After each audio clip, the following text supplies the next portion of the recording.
So this morning,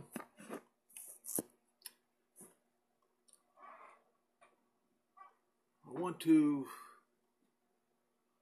show everyone a parallel between the first destruction of Jerusalem, which led to the destruction of Babylon and all the metropolises around the world,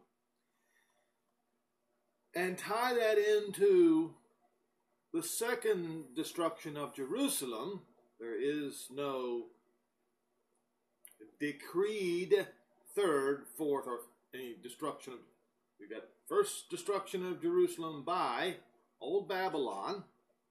Then you had the second destruction of Jerusalem by Rome. Okay? And how they tie together. I will give you a easy second grade material to prove how that the two do tie together. The old one is a forerunner of the 70 AD destruction of Jerusalem. And why the preachers reject this for a future destruction of Jerusalem,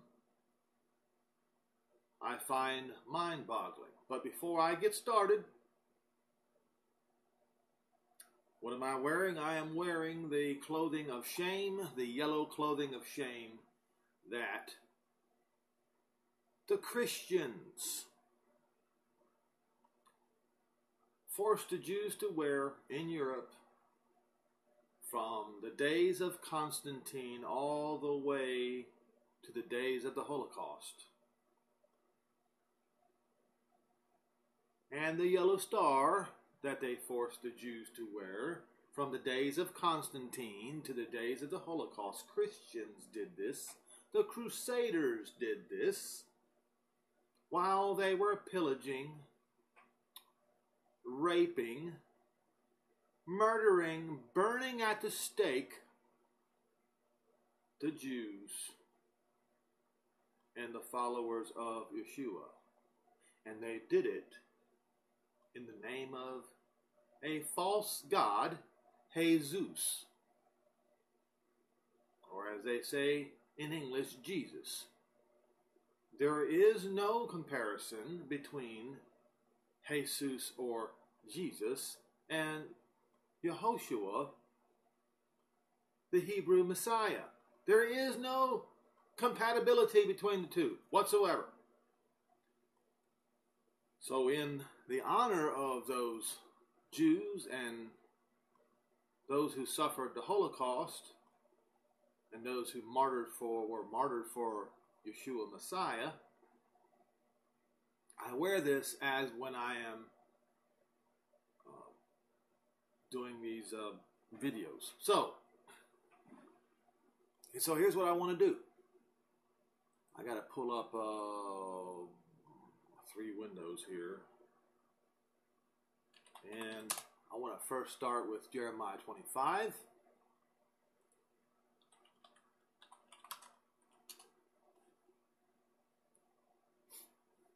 So, Daniel 25 talks about the 7-year captivity.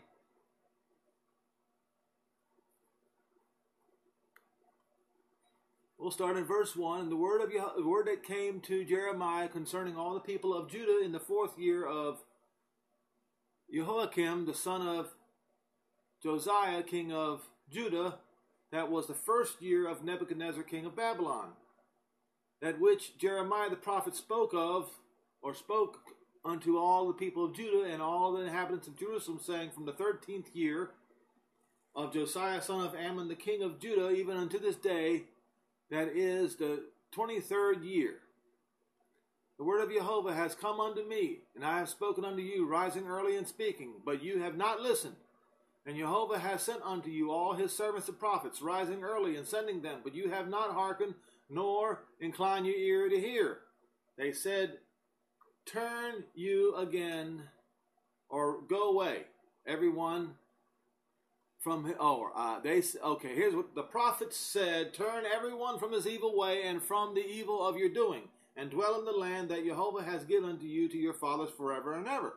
And do not go after the other gods to serve them or to worship them, and provoke me into anger with the works of your hands, and I will do you no hurt.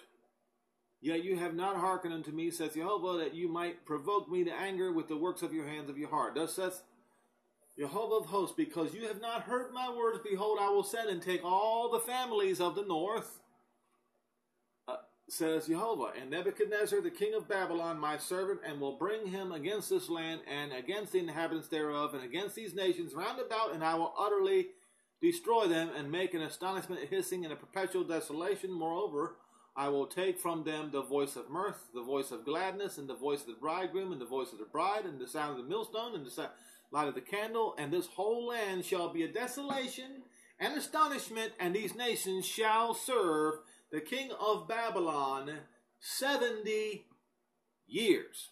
Now listen very carefully after this, because what's next is very, very important.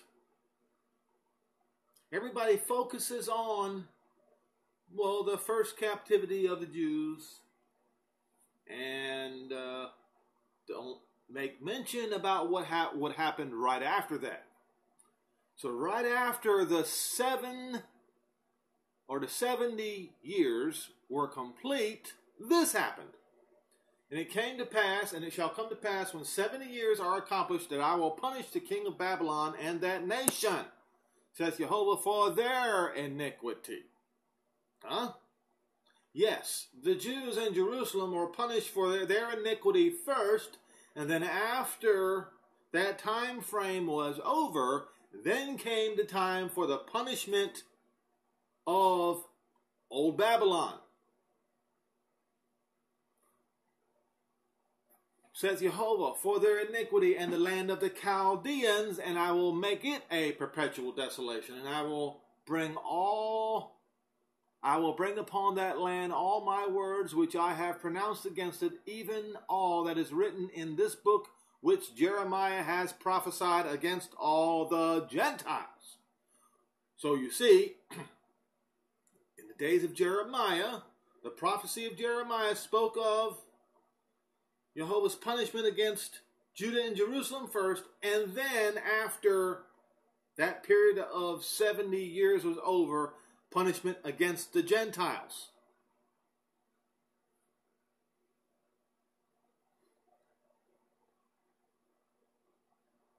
Verse 14, for many nations and great kings shall serve themselves of them also, and I will recompense them according to their deeds and according to the works of their own hands. So all the nations would be eventually paid back. Now, but this whole chapter was concerning the 70 years. So, once the 70 years was finished, what happened? What happened? What happened was Babylon was destroyed. But wait, folks, but wait. Let me show you something. You see, I've been castigated and chastised for focusing on Daniel 9 so much. People telling me that that book is closed until the time of the end. Yet it is written in Matthew, Mark, and Luke that let him that reads the book of Daniel understand. Which means Yehoshua, Messiah, was talking about a time that the Romans, the desolator, would come and destroy Jerusalem imminently. Not thousands of years later. No, it was imminent. That's why he said, let him who reads Daniel understand. When Jerusalem is surrounded with armies, you know its desolation is near. That's what he said. When was Jerusalem surrounded with armies? It was 67, or as the world calls, 67 A.D. That's when Jerusalem was surrounded with armies. But you have to go to Daniel 9 and realize that when Daniel was making supplications for Judah and Jerusalem, he found out by the words of Gabriel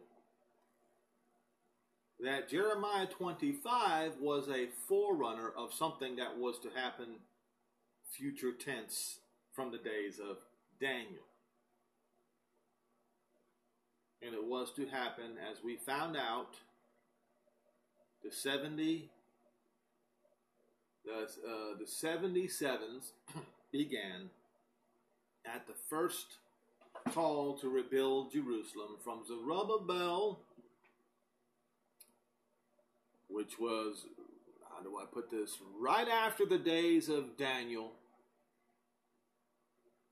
From Zerubbabel until the Messiah was cut off was 62 weeks. And then, when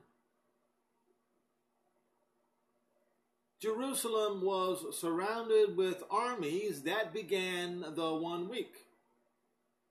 The war started in the spring of 67 A.D. and ended in the fall of 70 A.D., fulfilling 3.5 years of war, and then the other 3.5 years continued until the 7 years was finished.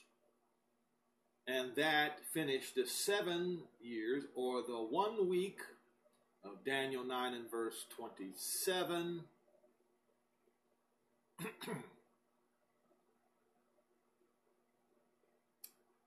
And the first part of verse 27, and then you have 7 more weeks, or 7 more. 7 times 7 is 49, being a week is 7, was to be from the time that the second call to rebuild Jerusalem unto Messiah the Prince. Now, as I have gone over and over and over before, let's first do this. Before I get started with the calculations again, I want to point out to everyone that Jeremiah 25 and Daniel 9 are perpetually linked. Jeremiah 25 is a forerunner of Jeremiah 9. You need to read Jeremiah 25 in order to understand Daniel 9. So Daniel 9 and verse 1, in the days of Darius, the son of Ahasuerus, of the seed of the Medes. Who was Ahasuerus? Ahasuerus was the king who saved the Jews from utter destruction from Haman. And so Darius succeeded Ahasuerus. And he was made the king over the realm of the Chaldeans in the first year of his reign. I, Daniel, understood by the books of the number of the years. How many years was it? 70 years.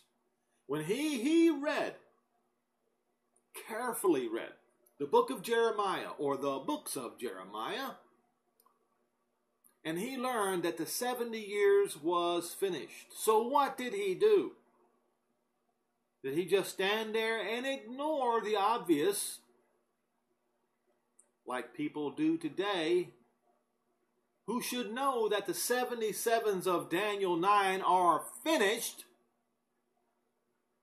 What did he do? He prayed.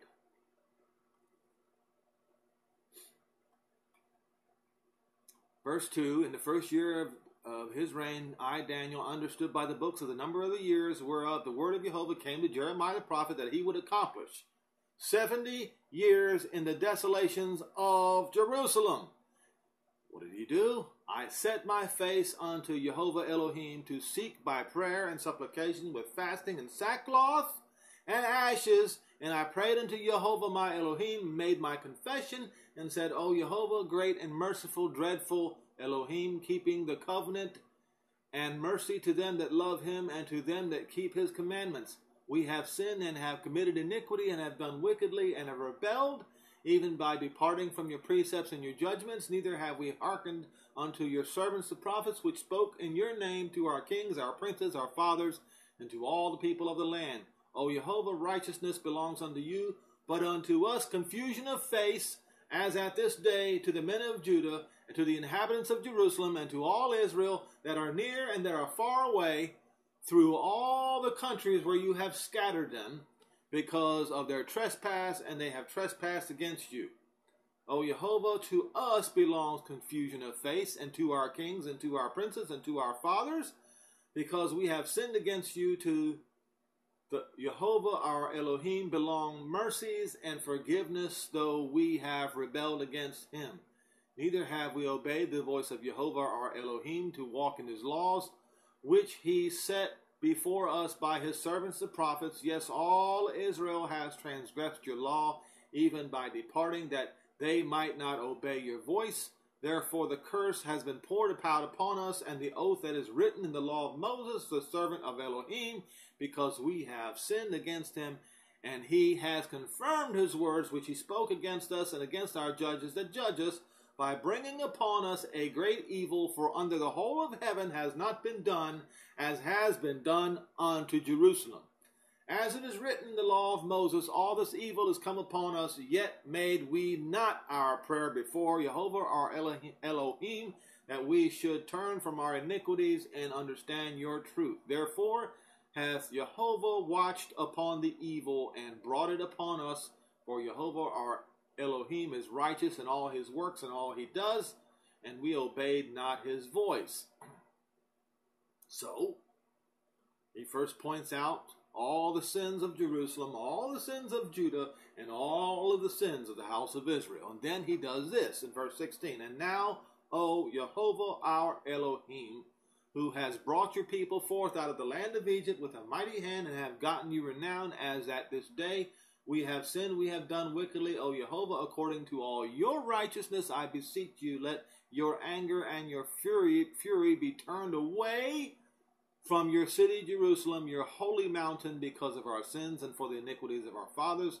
Jerusalem and your people are become a reproach to all that are about us. Now, therefore, O our Elohim, hear our prayer. Hear the prayer of your servant and his supplications, and cause your face to shine upon your sanctuary that is now desolate. He's not saying it for Israel's sake. No, he says it for Jehovah's sake. O my Elohim, incline your ear and hear, and open your eyes, and behold our desolations, and the city which is called by your name, for we do not present our supplications before you for our righteousness' sake, but for your mercy's sake. O Jehovah, hear. O Jehovah, forgive. O Jehovah, hearken, and do not defer. Do not wait any longer. Why? Because the 70 years was finished, and Daniel knew it. That's why. The 70 years of Jeremiah 25 were finished. He knew it. because he read the books of Jeremiah.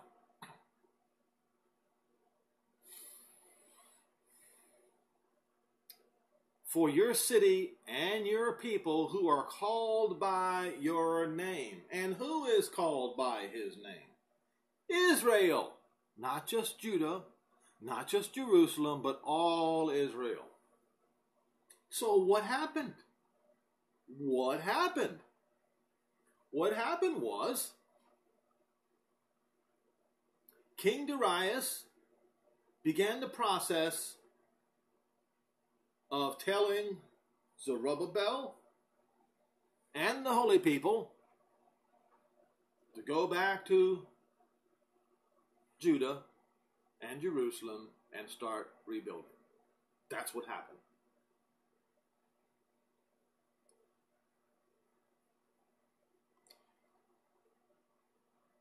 And Cyrus had already given the decree.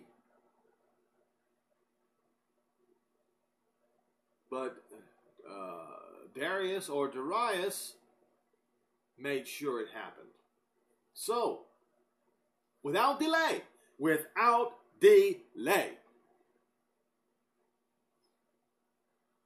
you must read Jeremiah 25 along with Daniel 9 to prove the 77s of Daniel 9. And so, when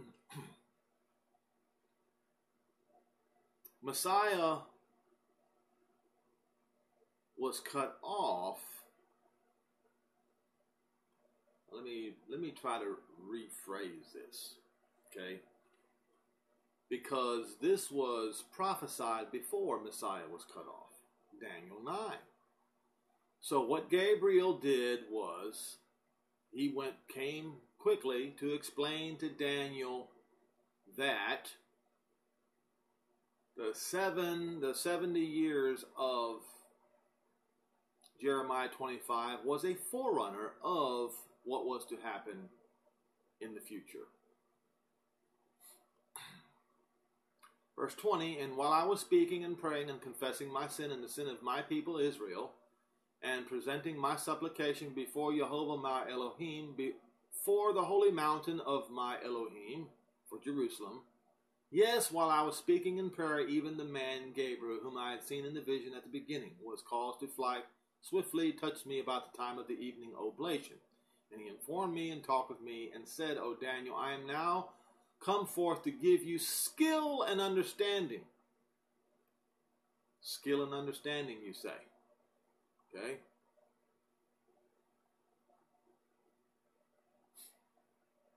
So when you read Daniel 9, you need to get you some skill and understanding. And you need to understand that Jeremiah 25 is a forerunner. Why? How do I know this? Because we just got finished talking about Daniel understanding the books of Jeremiah, specifically chapter 25, and knew that the 70 years was ended.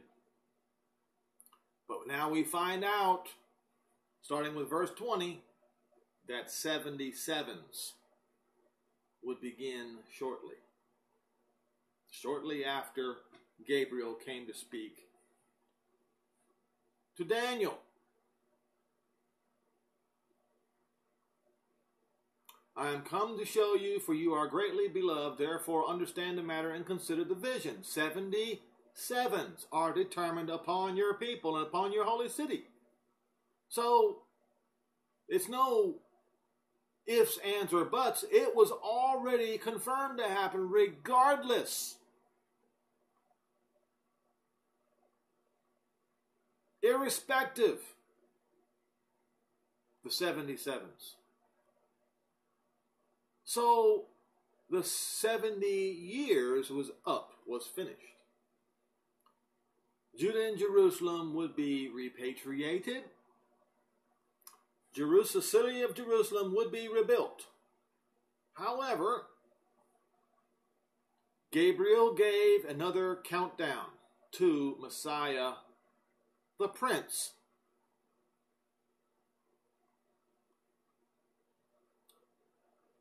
70 sevens are determined upon your people and upon your holy city to finish the transgression. So the transgression was not finished. But the Jews in Jerusalem were given a reprieve. The 70 years of Jeremiah 25 was finished. But there was another 77s. To finish upon your holy city, to finish the transgression, and to make an end of sins. That means to make an end of sins on Judah, Jerusalem, Israel, forever.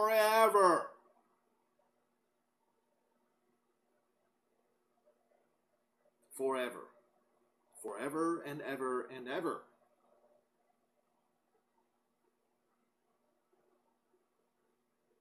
And to bring in everlasting righteousness, making the reconciliation for iniquity, and bring in everlasting righteousness, and to seal up the vision and prophecy, and anoint, reappoint, recognize, let Jehovah's face shine upon the holy place, Jerusalem. So, when Gabriel says, know therefore and understand, you have all these preachers out there and say, don't know and don't understand. Why? Because this does not fit their false narrative. That's why. Anytime you hear a preacher saying you cannot understand Daniel 9, here's what you do. Do this.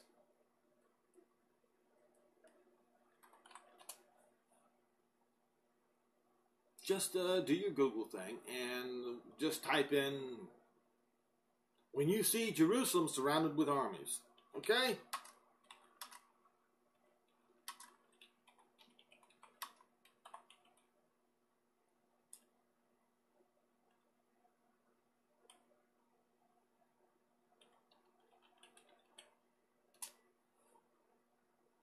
So we'll go to Luke 21 and verse 20, and it might not, when I say it might not, it is in this chapter and book, but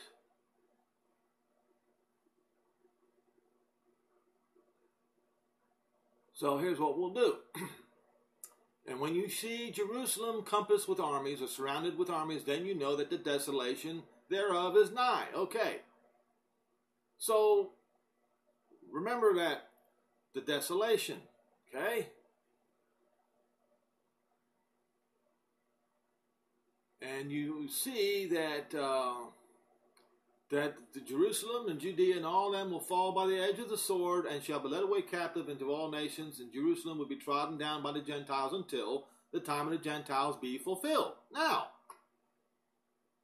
that's the time of the Gentiles' domination is finished. That's what that means. So, the future Babylon, so to speak, is all the nations led by Rome. When their time is come to an end, that's when Jerusalem rises from the ashes. All right. So what I want to do now is go to Matthew 24 and verse 15. When you therefore shall see the abomination of desolation, or as what we just read in Luke, Jerusalem surrounded with armies, that's the abomination of desolation, folks. The armies that surrounded Jerusalem. Okay? Spoken of by Daniel the prophet, stand in the holy place. Whoso reads, let him understand. So when your preacher tells you, you cannot understand Daniel 9, know this. He is a liar. And he is in direct rebellion against the truth. Let me repeat myself. If your preacher tells you you cannot understand Daniel 9, He is in direct rebellion of the truth. Okay, so now we go back to Daniel 9.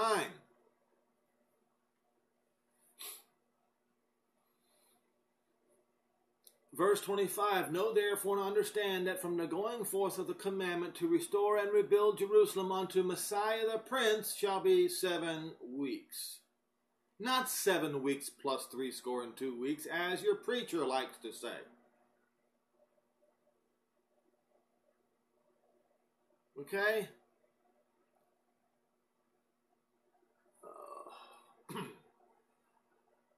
7 weeks unto Messiah the Prince, the call to rebuild Jerusalem. And see, the problem is with the preachers, they don't realize that there were 2 calls to rebuild Jerusalem. One, the first one was the 62 weeks from Zerubbabel unto when Messiah was cut off, as it specifically says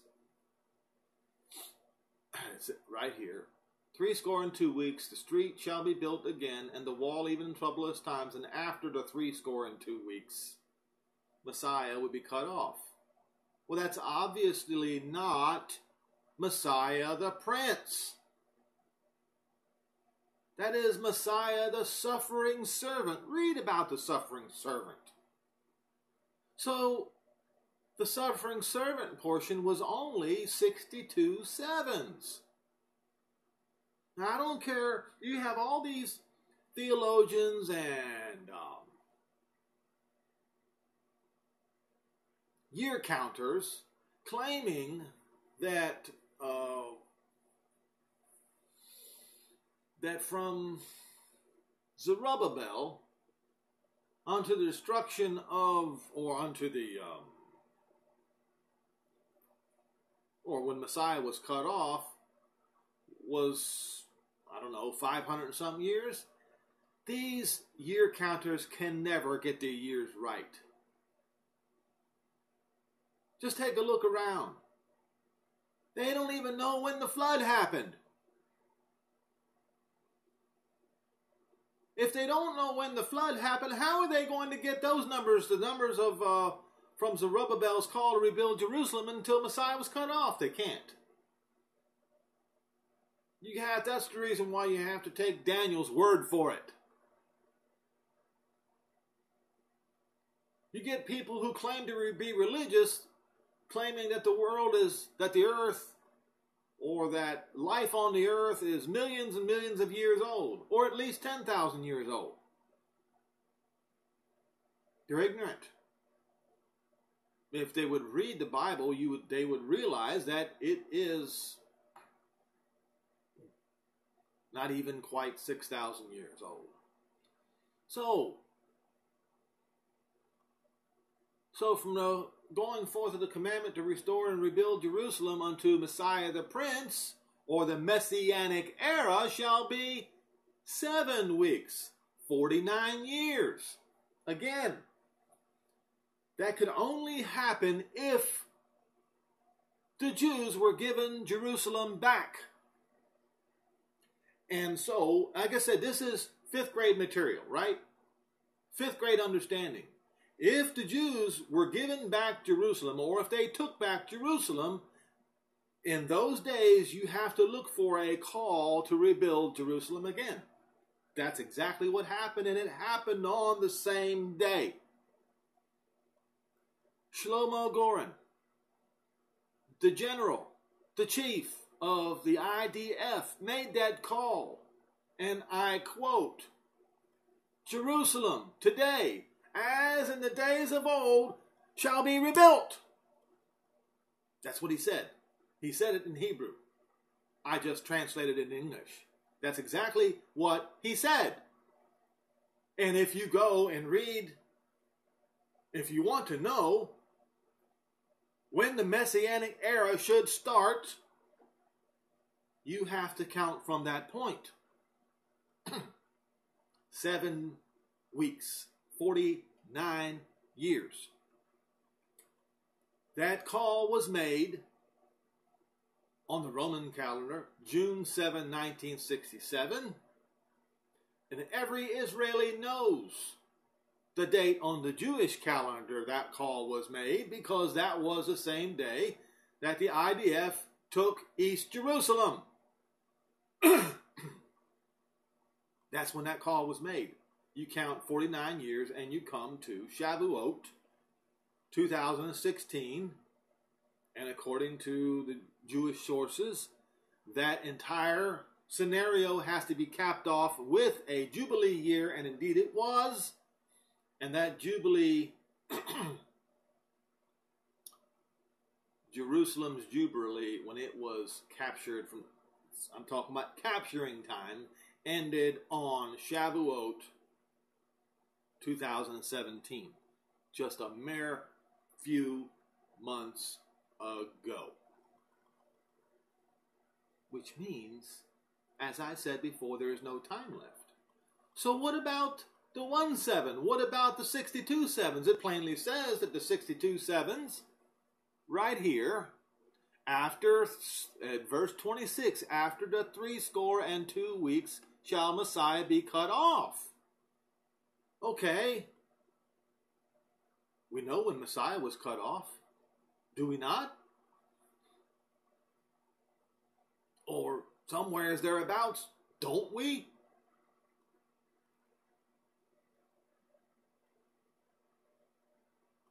Okay. So now we know that the 62 sevens finished when Messiah was cut off. So you put that in the done finished column. Okay? And I've proven that the 7 sevens of 49 years are finished along with the Jubilee year. So you put that in the finished column too. So that makes that 1 week everybody talks about having not been accounted for. Or does it? Well, I'm here today to tell you that it's also been accounted for. That also goes to the finished column. How do I know this?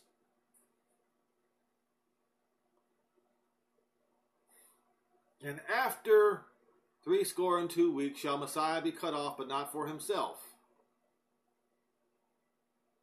And the people of the prince, oh, it sounds like it's right after the 62 weeks, doesn't it? Yes. But your preacher says no. Don't listen to your preacher. So right after the 62 sevens, here comes the prince of the people that comes to destroy Jerusalem.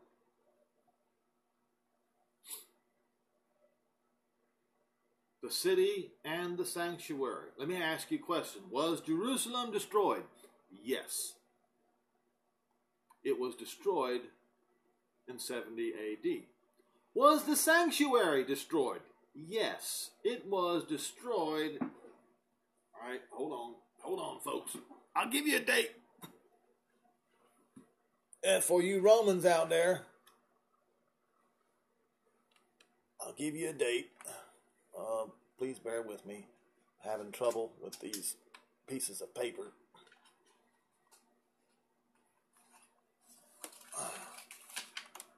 All right, so here's the deal.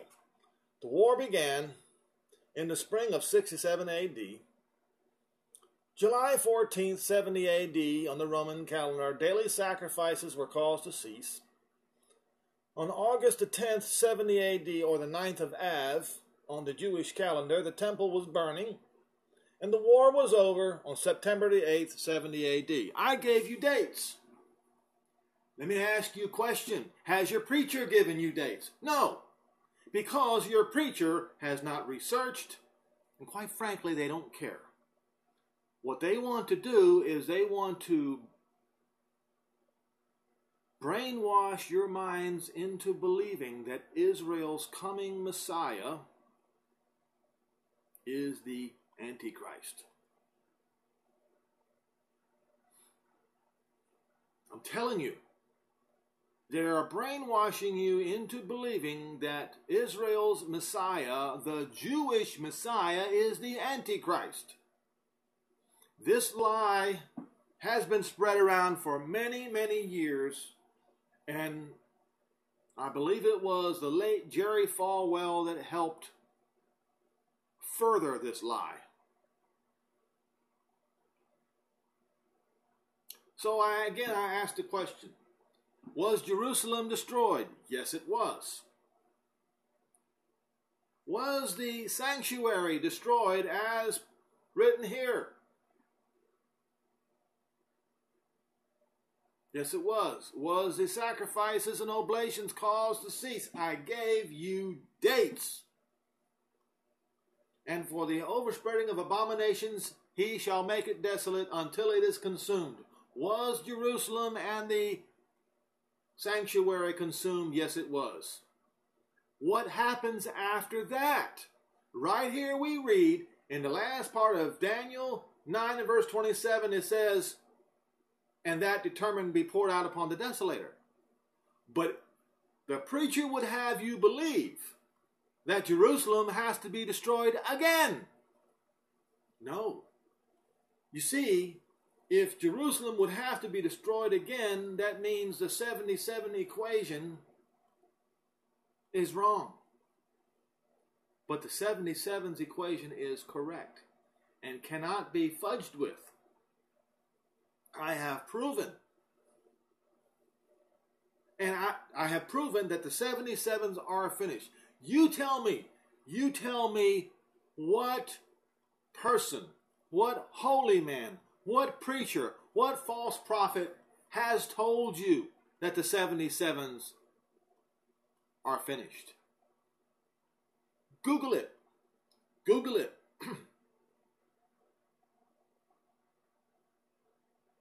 As far as I know, I am the only one out there telling you that the 77s are all in the finished column, which means that the Messianic era is about to commence.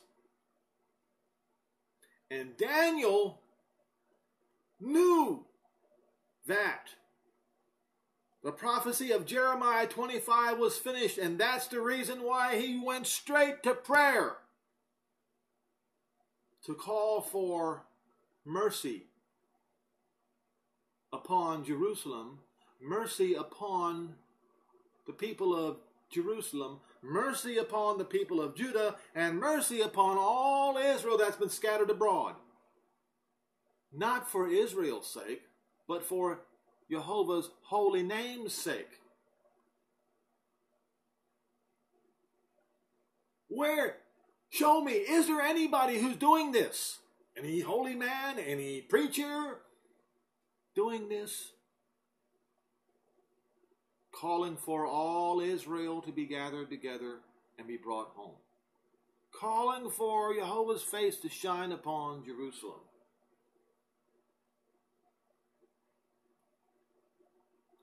Let me put it to you in another way. And this is going to make some people very angry. But you see, my days of being diplomatic are over.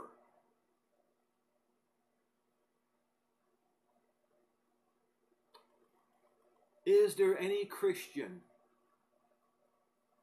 Is there any Christian at all telling the truth about Daniel 9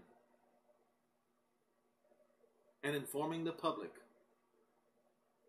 that Daniel 9 is finished and the only thing that is left is the last few words of the chapter, that determined shall be poured upon the desolator? I'm telling you, there is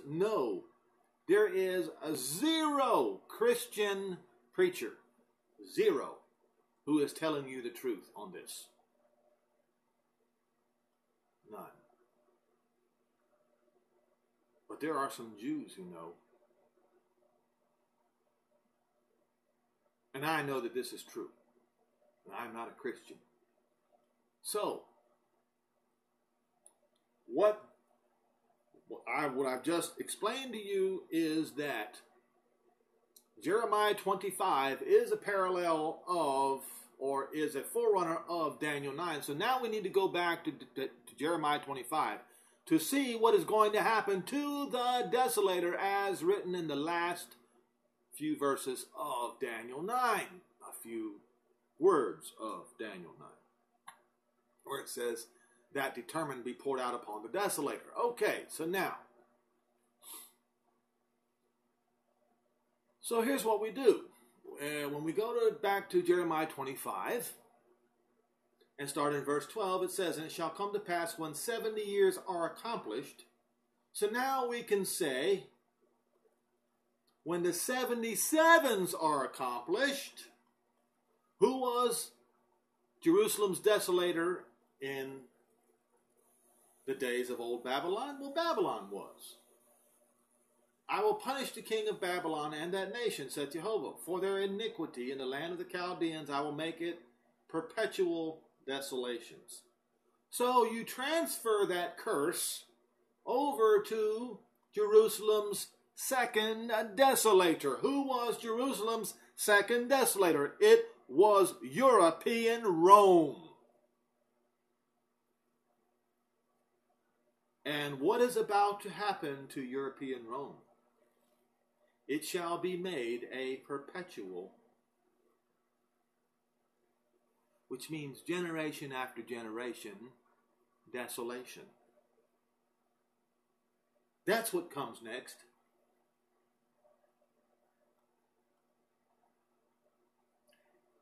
And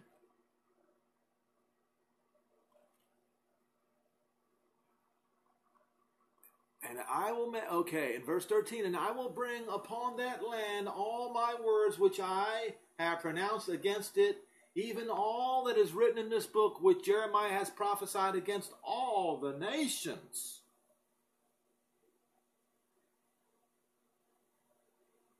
You see, folks, if you think that what happened to Babylon after the 70 years was finished was rough, was terrible,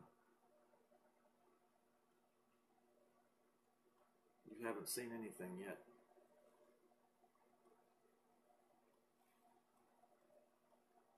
And he said he's going to recompense them according to their deeds and according to the work of their own hands. And I don't want to dwell on this too much, because what I want to do is I want to talk about how Zerubbabel was made a sign. But what you ought to do is go to YouTube and type in this: Europe is finished.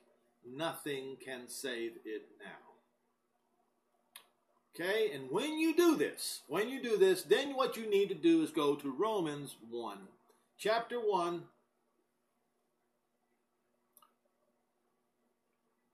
and start in verse 18. Why was Paul talking about this to the Romans?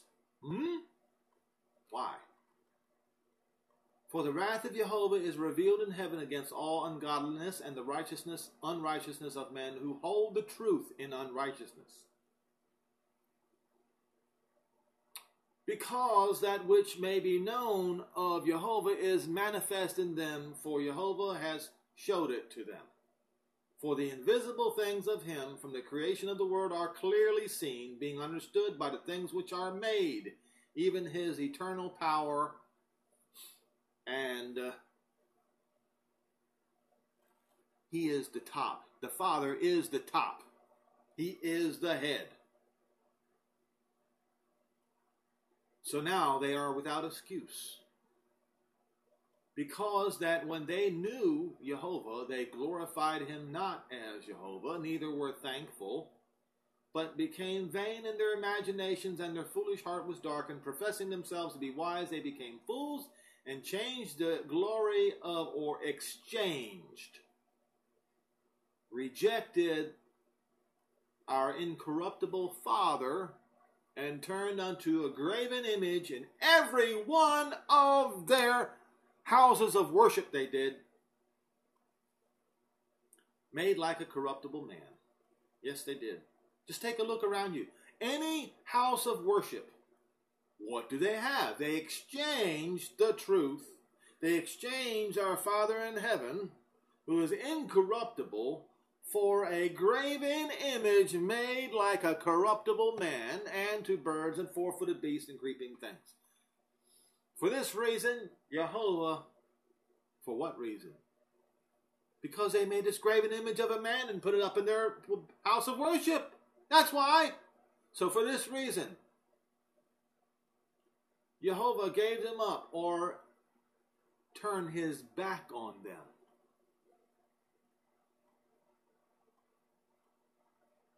Gave them up to uncleanness through lust in their own hearts, to dishonor their own bodies between themselves. How do they dishonor their own bodies? Check out that YouTube video I just pointed out, and you will see how they have done it. Teaching little boys to play with baby dolls, making them wear dresses, yes.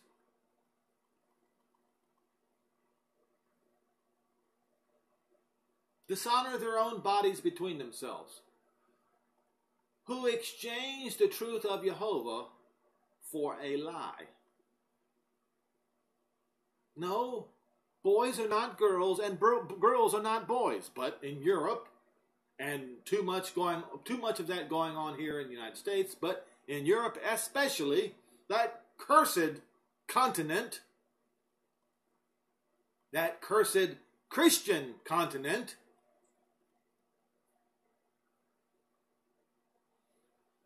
who exchanged for the truth of Jehovah into a lie, and worshipped and served the creature, or the creation, image of man, rather than the Creator, the blessed Creator.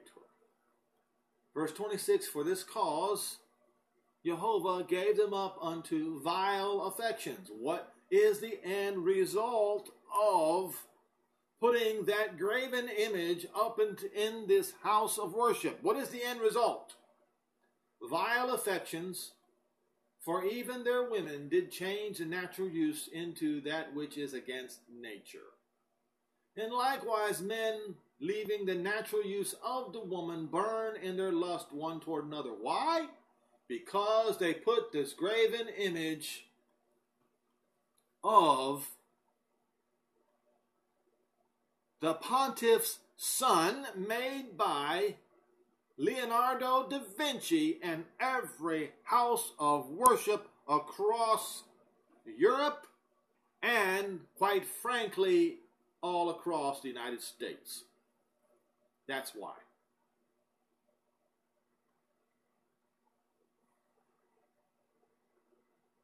Burn in lust one toward another, men with men, working that which is unseemly, receiving in themselves the recompense of their error, which was due. And even as they did not like to retain Jehovah in their knowledge, they didn't, I don't want it, so they replaced him with every name in the book. Even in the translations, they replaced the name. They replaced the name of Jehovah into this God, which comes from Odin. They replaced the name of Yehoshua with a false name, Jesus, even in the translations of the Bible.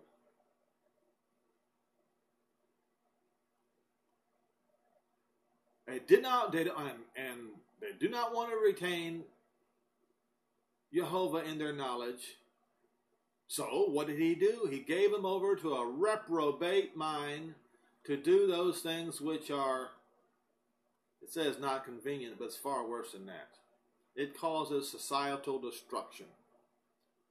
Being filled with all unrighteousness, fornication, wickedness, covetousness, maliceness. What do you think the Crusaders did?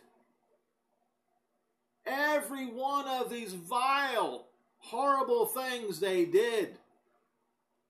And this began a long time ago. This was not something that just started.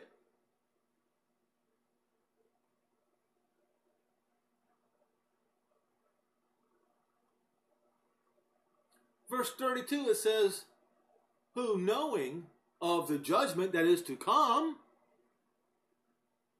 that they which commit such things are worthy of death. But they not only do the same, but they also demand that others do it too. Yes, and force little children. Read that, watch that video, and you will see what I mean. And that's why, and that's one more reason why judgment is coming upon the desolator of Jerusalem. And yet your preacher will tell you that another desolation of Jerusalem is coming. Well, that is a damnable lie. There is no more desolation of Jerusalem coming. What is going to happen is exactly as is written in Zechariah 14. The invaders are going to come again to take East Jerusalem. They will take East Jerusalem. And when they do, that is when our Father in heaven is going to come to judge the invaders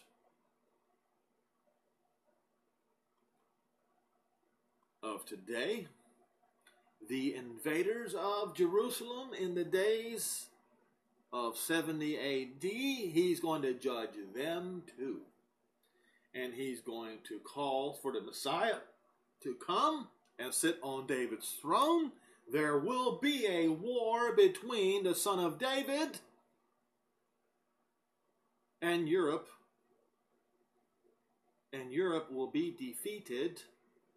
They will receive the same punishment, but on a far grander scale, as what is written in Jeremiah 25 concerning Old Babylon.